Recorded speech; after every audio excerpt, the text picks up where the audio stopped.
ಎಲ್ಲ ಮಾತರೆ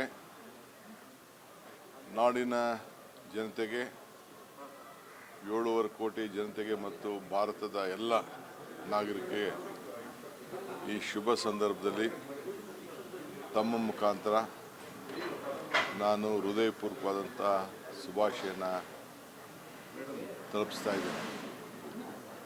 ಈ ದೇಶದ ಐಕ್ಯತೆ, ಸಮಗ್ರತೆ, ಶಾಂತಿಗೋಸ್ಕರ ನಮಗೆ ದುಡಿದಂಥ ಎಲ್ಲ ರಾಷ್ಟ್ರೀಯ ನಾಯಕರ ತ್ಯಾಗ ಬಲಿದಾನವನ್ನು ನಾವೆಲ್ಲ ಸ್ಮರಿಸಿಕೊಂಡು ಇವತ್ತು ಅವರು ಕೊಟ್ಟಂಥ ಪ್ರಜಾಪ್ರಭುತ್ವದ ವ್ಯವಸ್ಥೆ, ಸ್ವಾತಂತ್ರ್ಯ ಇವೆಲ್ಲ ಕೂಡ ಅಳವಡಿಸ್ಕೊಂಡು ನಾವೆಲ್ಲ ಬದುಕ್ತಾ ಇದ್ದೇವೆ. ಇಂದಿನ ಸಂದರ್ಭದಲ್ಲಿ ಪ್ರಪ್ರಥಮವಾಗಿ ನಾನು ಈ ರಾಜ್ಯದ ಮುಖ್ಯಮಂತ್ರಿಯಾಗಿ, ಜನರ ಒಬ್ಬ ಸೇವಕನಾಗಿ ಇವತ್ತು ಈ ರಾಷ್ಟ್ರಧ್ವಜವನ್ನು ರಾಜ್ಯದ ಜನತೆಯ ಪರವಾಗಿ ಆಚರಿಸಲು ಸಿಕ್ಕಿರೋದು ನಮ್ಮೆಲ್ಲರ ಭಾಗ್ಯ.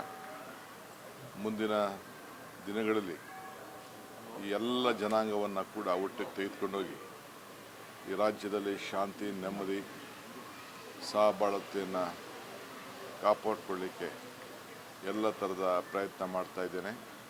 ನೀವೆಲ್ಲರೂ ಕೂಡ ಪುಟಾಣಿ ಮಕ್ಕಳಿಂದ ಹಿಡಿದು ಹಿರಿಯರವರು ಕೂಡ, ಮಠಾಧೀಶರಿಂದ ಹಿಡಿದು ಎಲ್ಲ ಅಧಿಕಾರಿಗಳು, ನಮ್ಮ ರಕ್ಷಣೆಯನ್ನು ಮಾಡ್ತಾ ಇರೋಂಥ ಎಲ್ಲ ನನ್ನ ಸೈನಿಕ ಬಂಧುಗಳು, ಕಾರ್ಮಿಕರು, ರೈತರು, ಎಲ್ಲ ವರ್ಗದವರು ಕೂಡ ಈ ಸಂಭ್ರಮವನ್ನು ಆಚರಣೆ ಮಾಡಿ ಈ ದೇಶಕ್ಕೆ ಶಾಂತಿಯನ್ನು ಮೂಡಿಸಬೇಕು ಅಂತ ಹೇಳಿ ನಾನು ಪ್ರಾರ್ಥನೆ ಮಾಡ್ತಾ ಇದ್ದೀನಿ.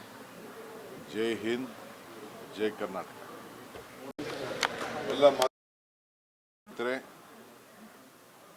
ನಾಡಿನ ಜನತೆಗೆ 7.5 ಕೋಟಿ ಜನತೆಗೆ ಮತ್ತು ಭಾರತದ ಎಲ್ಲ ನಾಗರಿಕರಿಗೆ ಈ ಶುಭ ಸಂದರ್ಭದಲ್ಲಿ ತಮ್ಮ ಮುಖಾಂತರ ನಾನು ಹೃದಯಪೂರ್ವಕವಾದಂಥ ಶುಭಾಶಯನ ತಲುಪಿಸ್ತಾ ಇದ್ದೇನೆ.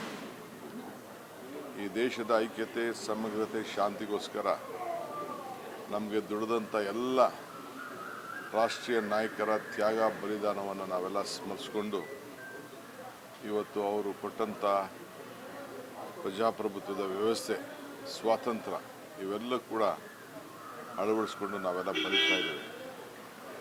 ಇಂದಿನ ಸಂದರ್ಭದಲ್ಲಿ ಪ್ರಪ್ರಥಮವಾಗಿ ನಾನು ಈ ರಾಜ್ಯದ ಮುಖ್ಯಮಂತ್ರಿಯಾಗಿ, ಜನರ ಒಬ್ಬ ಸೇವಕನಾಗಿ ಇವತ್ತು ಈ ರಾಷ್ಟ್ರಧ್ವಜವನ್ನು ರಾಜ್ಯದ ಜನತೆಯ ಪರವಾಗಿ ಆಚರಿಸಲು ಸಿಕ್ಕಿರೋದು ನಮ್ಮೆಲ್ಲರ ಭಾಗ್ಯ. ಮುಂದಿನ ದಿನಗಳಲ್ಲಿ ಈ ಎಲ್ಲ ಜನಾಂಗವನ್ನು ಕೂಡ ಒಟ್ಟಿಗೆ ತೆಗೆದುಕೊಂಡೋಗಿ ಈ ರಾಜ್ಯದಲ್ಲಿ ಶಾಂತಿ, ನೆಮ್ಮದಿ, ಸಹಬಾಳ್ವೆಯನ್ನು ಕಾಪಾಡಿಕೊಳ್ಳಿಕ್ಕೆ ಎಲ್ಲ ಥರದ ಪ್ರಯತ್ನ ಮಾಡ್ತಾ ಇದ್ದೇನೆ.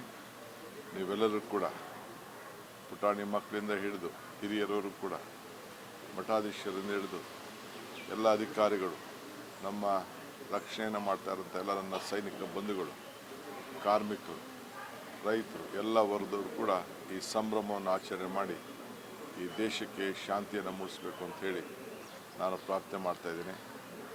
ಜೈ ಹಿಂದ್, ಜೈ ಕರ್ನಾಟಕ.